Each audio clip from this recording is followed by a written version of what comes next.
Primeiramente, o seu nome, por favor. Arnaldo Rocha, 29 de agosto de 1922. Seu Arnaldo, como é que começou as gravações do Instruções Psicofônicas? Meu querido Oceano, é até uma história muito bonita. Nós estávamos na reunião do Luiz Gonzaga, uma noite de sexta-feira, com o Carlos Pastorino, um companheiro admirável, que eu tenho um profundo respeito. E eu comentava com ele, o Memei já estava funcionando, das mensagens que nós vínhamos recebendo no encerramento das palestras, e que, lamentavelmente, nós não tínhamos uma gravadora, que naquela época não era muito comum, e uma amiga que era taquígrafa, que eu convidei para ir às reuniões. Ela apareceu em uma e não voltou mais, que o marido não deixou. Que era 8 horas, eu voltava para casa, 10h30, 11 horas. E o Pastorino possuía uma gravadora. Antigamente era um objeto desse tamanho, dessa altura, pesava uns 8, 10 quilos. Gentilmente nos doou aquilo. Com esse gesto fraterno e bonito do Pastorino, é que nós passamos a gravar, que as nossas reuniões começavam às 20, às 22 horas. Então, 21h50 ou 21h45, nós terminávamos a parte do intercâmbio de enfermagem e ficávamos de radiação e benefício dos enfermos, e o resto, a palavra final dos amigos e benfeitores. Então, com a gravação, com a máquina gravadora, foi-nos possível ter a palestra de todos os gravadores, todos os comunicantes. A nossa ideia era juntar aquilo para mostrar a mediunidade do Chico. Não era limitada exclusivamente sobre a psicografia. Ele, como um médium, como outro qualquer, de reuniões, que eu detesto a palavra de desobsessão. Eu prefiro falar de intercâmbio e enfermagem espiritual. Porque ambos estão aprendendo, tanto os encarnados quanto os desencarnados. Então, nós começamos a organizar esse material. Eu tive que ir ao Rio, a serviço, para a firma que eu trabalhava. Então, eu levei umas gravações. Foi uma dificuldade para arranjar um aparelho igual a ele, que eram uns carretéis grandes de alumínio. E a voltagem daqui, na época, em Pedro Leopoldo, era 220, a do Rio era 120. Para o doutor Vantuil de Freitas, ele se encantou com essas histórias. O Averoso, para mim, ele era um homem muito franco, muito honesto, uma criatura admirável. Olha, Arnaldo, isso é elitismo. Pouca gente tem gravador no Brasil. E era difícil mesmo para a gente comprar filme. Você passa isso para papel e nós vamos publicar. Então, vamos passando, organizando tudo direitinho. Daí uns 4 ou 5 meses, não me lembro quando, eu voltei ao Rio, aproveitei e levei o material para ele ver. Ele se encantou com o material. Já tinha umas 8 ou 20, ou talvez mais mensagens. Eu falei, aí nós vamos fazer um livro. Você vai pegar da primeira reunião à última reunião do ano. Você vai ver que o livro é assim. Às vezes vai até um pouco no ano próximo. Qual título que você vai pôr? Qual título? Eu falei, o doutor Vantuil, a ideia era mostrar a psicofonia do Chico. Então nós vamos colocar o título, Instruções Psicofônicas, para o povo não confundir e não achar que é psicografia. Então falei para ele do meu encantamento, quando eu vejo uma manifestação psicofônica, você viu pelo que está gravado. Como você vê o tom de voz, como muda de uma entidade para outra, e cada um no seu estilo. Que você fala tem uma característica, quando você escreve é outra. Aí publicamos isso. Depois organizamos a instrução psicofônica. E alguém criticou o que eu fazia, ambos os livros, nós fazemos uma relação daquilo que nós coletamos das entidades que se materializavam, se manifestavam. Espírito sofredor e tal. e fazer uma catalogação. Você vai encontrar isso lá. Alguém nos criticou. Nós tínhamos a vantagem, através de Chico, os amigos espirituais falavam, aqueles que realmente aproveitavam o diálogo, o tratamento que eles receberam e outros que permaneceram. Alma humana. Né? Então, isso hoje eu tenho encontrado muitos companheiros em diversas partes que passaram a fazer isso como uma análise daquilo que eles estão fazendo nas reuniões de intercâmbio. Esse foi o motivo. Bom, o Chico, durante uns 2 anos, ele me falava constantemente que, com a desencarnação de José Xavier, ele nunca mais fez reunião mediúnica. Vou usar a expressão dele. Se não é veres bien trovato. Mas eu não tinha confiança na direção dos amigos nas reuniões. E as reuniões da Fazenda Modelo não eram mediúnicas? Não, era só psicografia. Tudo aquilo nas reuniões que ele tinha com o Dr. Rômulo, era tudo na psicografia. Que o Dr. Rômulo queria guardar. O Dr. Rômulo era filho do Dr. Arthur Joviano, que é o Neio Lúcio. Então ele queria guardar aquilo. Então lá era somente isso. Aí, depois de 2 anos, eu lutei muito. Eu já tinha compromissos. Tive que fazer um belo estudo na obra da codificação, para não falar, cometer asneira com as entidades.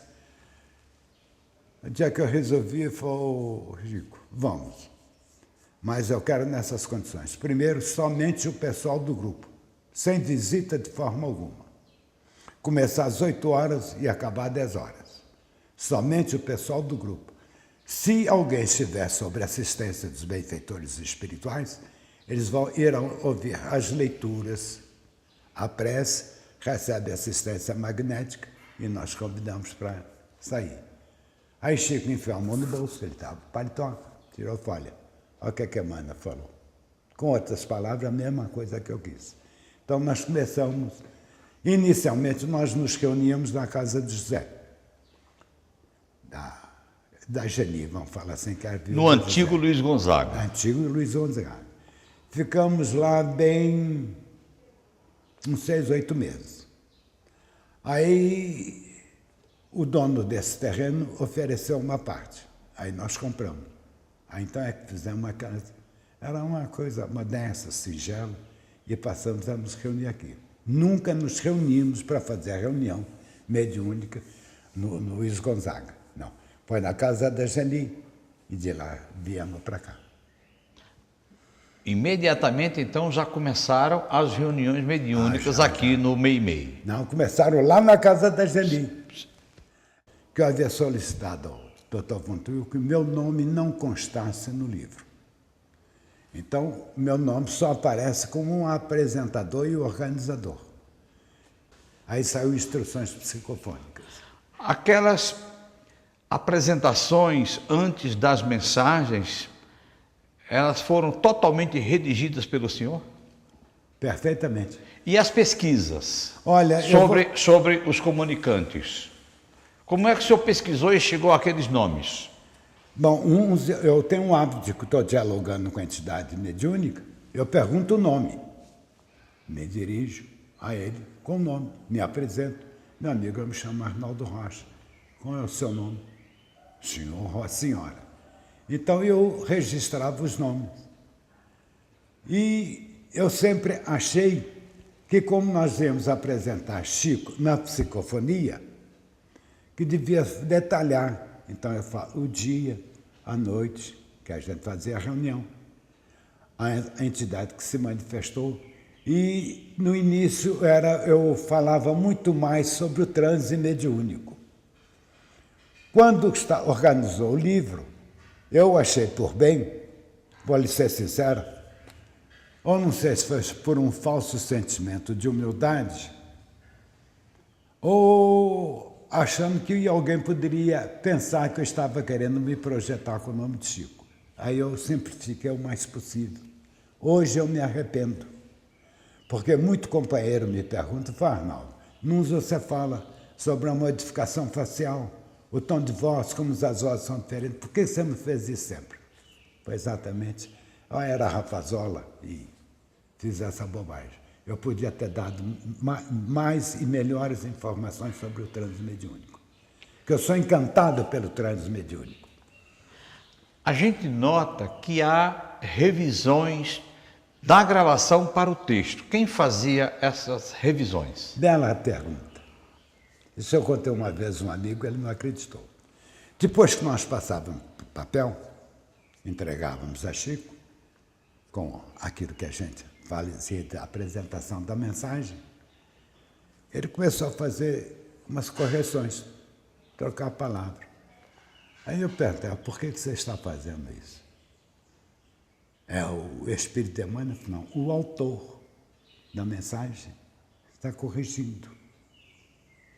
Ele estava falando no empolgamento. Ele foi ler aquilo que ele leu, que ele falou. Então ele corrigiu. Te mostrei aí 3 casos na leitura ali do como é que chama lá de São Paulo? Batuíra. Havia uma correção, uma palavra ou uma frase, mudava a posição da frase para dar maior sentido, mais clareza. Qual era o sentimento das pessoas que participavam da reunião ao vir espíritos de escola? Bela pergunta. Pelo seguinte, nós tivemos o cuidado de convidar pessoas, lá em Belo Horizonte, do grupo da Alva de Assis, de minha ilimitada confiança, seja sob o ponto de vista do transe mediúnico, do conhecimento doutrinário e dos valores morais. Então, eram todas as pessoas que tinham um bom lastro de conhecimento doutrinário. Então, é comum, quando a gente vê uma manifestação, ficar todo mundo concentrado. Ficava todo mundo de queixo assim.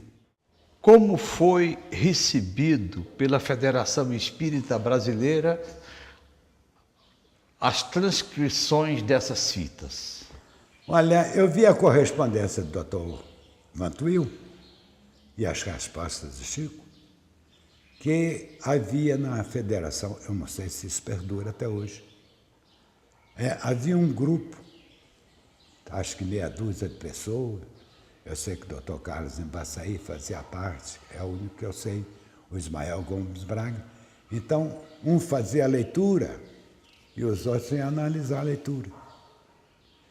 Pois o mesmo texto era lido por outro, eles iam fazer. Então, passava por uma análise editorial, que eu acho isso muito bonito e necessário. Que a enxurrada de pseudolivro mediúnico que está por aí não é brincadeira. Então, a federação, nesse ponto, é de uma beleza encantadora. E Ismael esteve aqui, ficou muito satisfeito que ele havia lido o livro, ele foi lá para editar. Depois o Dr. Vantuil esteve aqui conosco, com o Chico, né? E falou, olha, o livro é um encantamento. Aí ele me fez uma pergunta. Esse é o relato, mais ou menos. No fundo aqui, o proprietário tinha como é que chama o lugar que cria porcos? Chiqueiro. Um chiqueiro. Meu querido Ozanam, no verão, era um mau cheiro horroroso. Era duro você ficar aqui dentro da sala durante 2 horas. Então, terminando uma determinada reunião, o José Xavier se manifesta e nos fala que nós voltássemos o pensamento a Deus com toda a pureza da nossa alma, que alguém que todos nós devemos muito viria a falar. E daí explicou. Ela será uma mensagem por teledinamismo. Ela não estará aqui presente. É o pensamento dela transmitido. Teresa de Ávila. Meu querido, meu filho até me arrepia de lembrar isso. O mau cheiro acabou. Essa sala toda ficava num perfume de rosas encantador. Nós gravamos a palavra dela. Ela é tida como doutora da igreja. Era uma moça culta, Teresa de Ávila. Naquela época, na Espanha, poucas mulheres. sabiam ler e escrever. Então, acabou a palavra dela, eu fui fazer a prece de encerramento, muito emocionado. A hora que acendeu-se a luz, estava todo mundo de lágrima correndo, e o perfume foi embora e o mau cheiro chegou. Então, isso eram coisas incríveis. A primeira vez também que Frei Pedro se manifestou, Pedro de Alcântara, ficou aquele ambiente assim gostoso, suave, assim com cheirinho de jasmim, expressão de uma amiga muito querida, Azine. A gente notava isso no término da reunião. As pessoas que participavam eram sempre as mesmas? Olha, durante de 52 até 55, nós tivemos 3 modificações. A Lucília, irmã de Chico, casada com Pacheco, parou de frequentar a reunião. Um médium com características mediúnicas muito bonitas. E entrou uma amiga por nome Laura, casada com um companheiro nosso que já frequentava o Aderbal. A Ida Fazanello teve que retornar para o Rio de Janeiro. Aí a Lia entrou, a Maria, casada com Lico, com o Manuel Diniz, mãe da nossa amiga Marcela. Ela entrou. Minha cunhada também, Luísa, as meninas já vão crescendo, ela achou preferível ficar em casa, não vinha Pedro Leopoldo. Depois a minha sobrinha Dalva frequentou durante 1 ano mais ou menos, mas depois parou. Então as únicas modificações foram essas. Nós ganhamos mais 2 companheiras, depois que Chico foi para Uberaba, a Cidália, casada com Chiquinho Carvalho, passou a frequentar. Um médium muito interessante, na psicofonia. Ela recebia uma entidade, não me lembro o nome. Você vê a transfiguração. Isso é uma coisa encantadora. Você vê quase que estampado no rosto do médium as faces da entidade manifestante. Aí você ouviu com uns 4 ou 5 médiuns. Como ficava fisicamente o Chico depois dessas incorporações? Como todo médium, sempre é um desgaste mediúnico muito expressivo. O campo de doação mentopsíquica, às vezes até emocional e física, é muito grande. Chico funcionava como um médium comum, recebia entidades sofredoras. No final que ele recebia os benfeitores, os amigos espirituais. Mas naquelas reuniões que eu lhe falei, que por orientação dos benfeitores espirituais nós passamos a fazer a reunião sábado, que era o Chico, o Francisco Carvalho, que é o Chiquinho, cunhado dele, Enio Santos, um amigo querido, e nós. Então nós começávamos às 8 horas e às vezes ia até 10h30. Você sentia que ele estava um pouco exaurido, que o transe mediúnico cansa o médium. Quem falar que não é turista. Aí eu aprendi uma coisa. Após o transe, eu geralmente faço uma aplicação magnética no médium. Não vamos esperar que o médium por si mesmo se refaça. Então peço auxílio dos amigos espirituais e nós fazemos uma aplicação magnética. Isso observa há mais de 50 anos. O Chico chegou alguma vez a transfigurar dependendo da entidade comunicante? Teresa de Ávila ficou com o rostinho lindo. Teresa de Ávila, quando ele recebia no e-mail, rostinho mizinho, bonitinho, como um rapazola de 20 anos.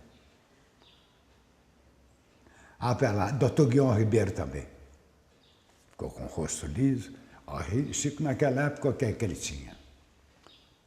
910, 40 e poucos anos, rosto lisinho. Como é que surgiu Vozes do Grande Além depois? Porque nós já tínhamos o material que foi para a federação para fazer instruções. E nós continuamos gravando. Então, quando chegou, parece que são 60 capítulos, se não me trai a memória. Nós organizamos o Voz do Grande Além. Quando estava tudo organizado, etc. e tal, direitinho, para poder já mandar para a federação, aí Chico virou e falou: meu filho, qual o nome que vai pôr? Eu falei: olha, nós vamos seguir aquele esquema de Allan Kardec. Na apresentação do Evangelho, tem uma página muito bonita, onde vários espíritos que colaboraram assinam. Então ele diz assim: e as vozes do céu? Ele, bom, Tito, falou: no show. Vai ser Voz do Grande Além. Então, porque as vozes do céu ficam cheirando a sacristia. Ele concordou em ser Voz do Grande Além. Não é o grande além que nós todos vamos para ele um dia? O senhor imaginou na época que 55 anos depois essas gravações surgiriam e chegariam às mãos de todos os pesquisadores, espíritas e não espíritas? O meu querido amigo, a noite que você me telefonou, dizendo que possuía essas fitas, eu quase que explodi de alegria, porque eu tinha umas, mas eu deixei do carretel de alumínio e elas se perderam, desgravaram todo.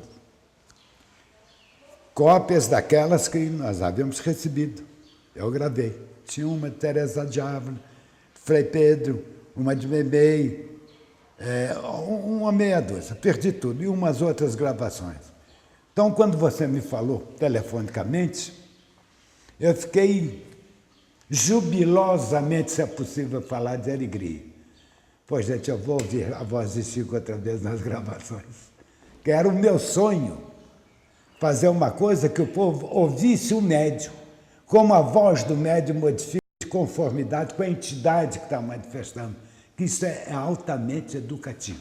E agora, como é que eu faço com essas gravações? Eu devo deixar ela para a comunidade espírita através do DVD?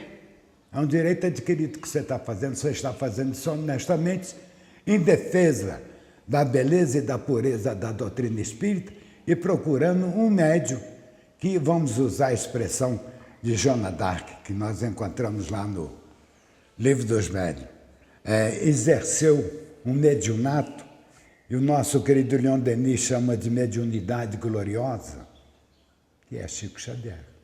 Um exemplo para os médiuns atuais. A humildade, a renúncia e a abnegação.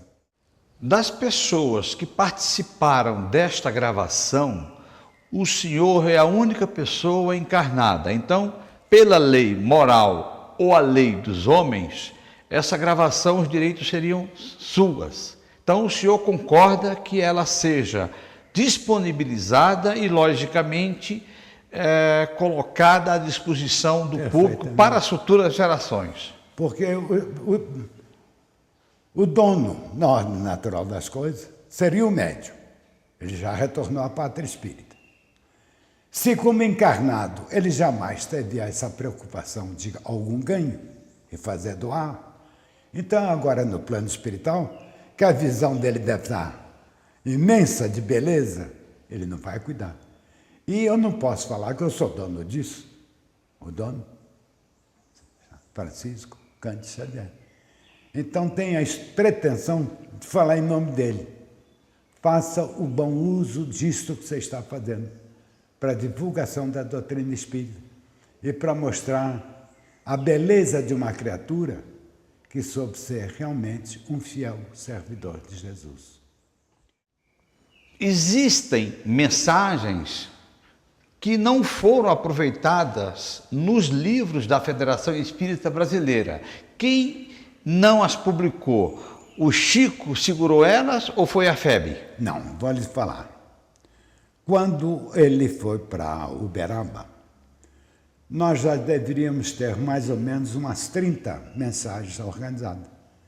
Porque o mês tem 4 semanas, às vezes tem 5 semanas. Então, nós já estávamos com um trabalho mais ou menos de uns 6 meses. Nós precisaríamos mais 6 meses, que nós começávamos a reunir na segunda quinzena de janeiro, íamos até a terceira semana de dezembro, que depois a gente estava preocupado com essa história do Natal, distribuição e tal. Então nós já tínhamos material referente a 6 meses, umas 30 mensagens, já organizadinha, com aquela instruçãozinha falando o que era a mensagem, etc, etc. Quando o Chico foi para Uberaba, eu entreguei isso a ele. Meu querido amigo, eu nunca as vi publicado. Às vezes que eu ia a Uberaba, perguntava a Chico, ele foi mesmo, meu filho, nós vamos publicar. Isso a mim não me assusta, que eu sei de muita gente que recebeu mensagem, amigos. Doutor Canuto de Abreu, páginas lindas, nunca as publicou. Então, há milhares de mensagens por aí afora no Brasil, recebidas pelo Chico, que nunca foram editadas. Não estou falando só essas 30 do Grupo Medei, não. Tem muita mensagem. O Clóvis Tavares, em 2 livros, ele andou publicando algumas mensagens, que umas eu vi, seja de Nina, de Emmanuel, de Frei Pedro, do padre, que eu não me lembro o nome lá, muito querido em Campos, ele andou publicando. Mas há muita gente que tem mensagem guardada, seja mensagens familiares, mensagens, porque as mensagens recebidas na segunda-feira eram impressas aqui através do Geraldinho, que tinha uma tipografia, não sei se ainda tem. E na segunda-feira a gente recebia as que foram da reunião de sexta-feira. Muitas dessas aí nunca foram publicadas. O senhor Vantuil de Freitas era um homem rígido. Será que não foi ele que bloqueou alguma dessas mensagens? Tem uma história bonita. Chico quem me contou. Quando ele doou um material para a Federação Espírita Mineira, do livro Falando da Terra, tem uma página pequenininha de Teresa de Ávila. Dr. Vantuil era um homem muito culto. Então ele escreveu uma carta para Chico, dizendo que estava meio pobrezinha a página de Teresa de Ávila. Ela é considerada a doutora da igreja. Primeira semana, segunda semana, terceira semana, Dr. Vantuil faz uma carta indagando sobre a resposta. Aí Chico ficou meio preocupado, conversando com o espírito de Emmanuel, ela mandou falar, Teresa de Ávila, que anda muito ocupada. Se acha a página pobre literariamente, que tira do livro, ela tem mais o que fazer. Isso eu presenciei a leitura e Chico escrevendo. Mas Dr. Vantuil era um homem muito culto, viu? Sim. Foi a única coisa que eu já vi na minha vida. Recebia, teve até um caso, não sei se é de seu conhecimento, alguém levou uma obra de Emmanuel, que hoje chama-se Ceifa de Luz. A criatura não entregou à federação. E passou a editar um livro, como se aquelas páginas fossem escritas por ele. A coisa foi descoberta. A federação moveu um processo contra ele, já no tempo do Thyssen. Aliás, no prefácio, na apresentação do livro Ceifa de Luz, Dr. Thyssen conta essa história.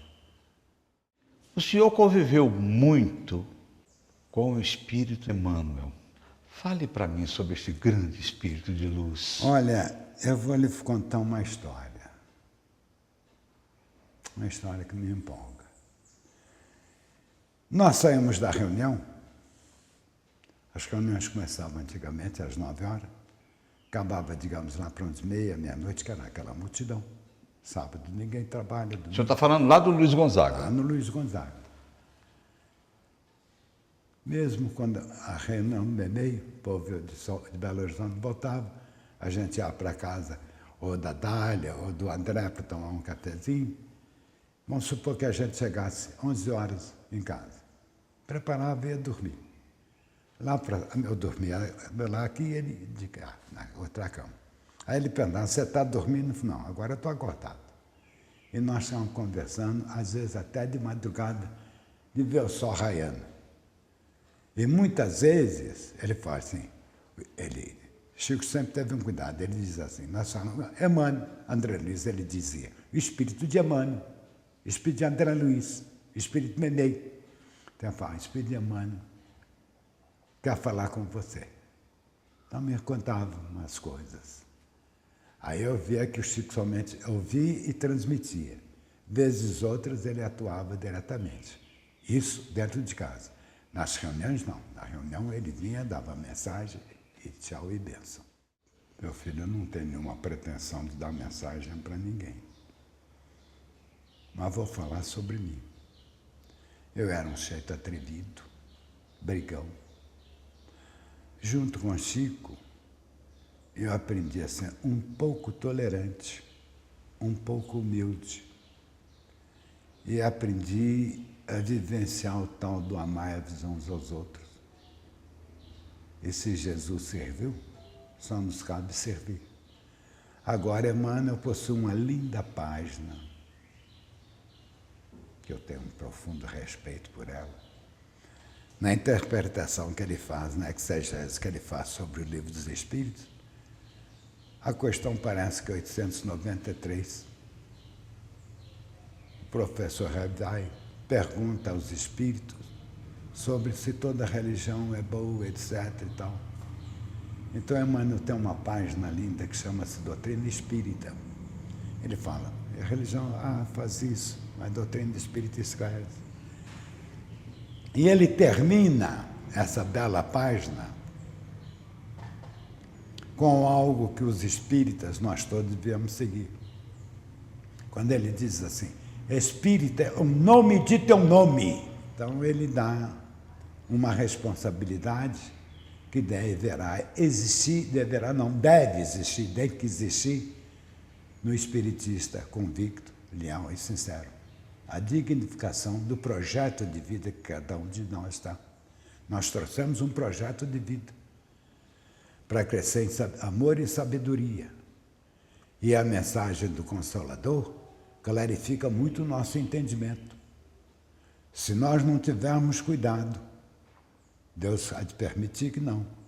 A doutrina espírita vai acabar como o cristianismo primitivo, virando catolicismo. Desculpa a minha franqueza. Sua mensagem para as futuras gerações. Que todos eles tenham a coragem e a beleza de dignificar a mensagem cristã.